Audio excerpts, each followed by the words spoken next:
আসসালামু আলাইকুম ভিউয়ার্স।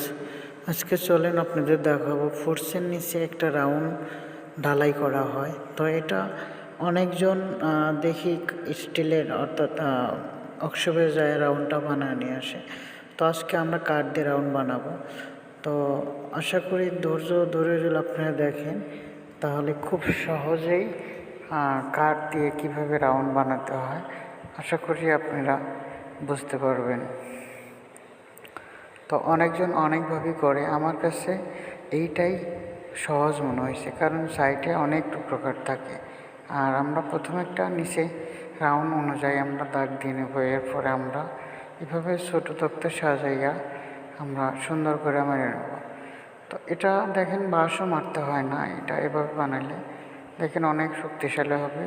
আপনারা একটু ধৈর্য ধরে দেখতে থাকেন, আশা করি অনেক হেল্প হবে। যে সকল নতুন মিস্ত্রি ভাইরা আছে তাদের, তো যারা বোঝেন তো তারা তো বোঝেনি, তাদের তো আর শেখানোর মতন কিছু নাই। আসলে আমি কাজ করি, কাজ করে ভিডিও করতে আমার ভালো লাগে। তো যার কারণে আমি ভিডিও করি এবং আপলোড করি, যে হয়তো আমার দ্বারা কোনো না কোনো ভাইয়ের হয়তো উপকারে আসতেও পারি। তো এই কারণে আমার ভিডিওগুলো করা হয়।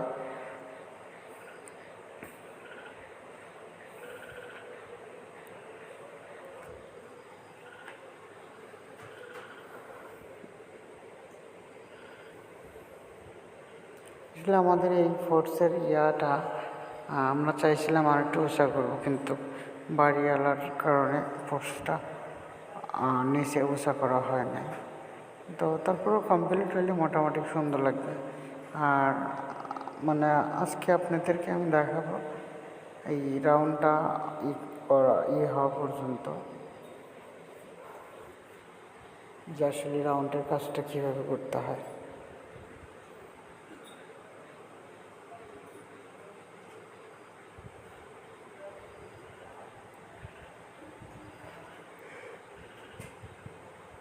আমরা এই যে পাতিলে যে কাঠটা মারা হলো, এটার কারণ হলো যখন লোডটা পড়বে এটা যেন না ফাঁক হয়ে যায়, যেন একই মাপের থাকে। আর এই উপর দিয়ে যে আমরা বাতা মারলাম রাউন্ডটা ঠিক রাখার জন্য এভাবে মাইরা নিলাম। আমি এটা অবশ্য মাইরা এর উপরে আমি লোড দিয়ে আপনাদেরকে দেখাবো যে কতটুকু লোড নেয়। এই যে আমি এখন যে কাঠটা মারবো এটা মূলত লোড নিবে।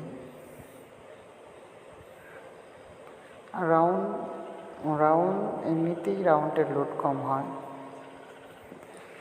লোড বেশি আসে না। তারপরেও দেখেন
আমাদের রাউন্ডটা কেমন হলো।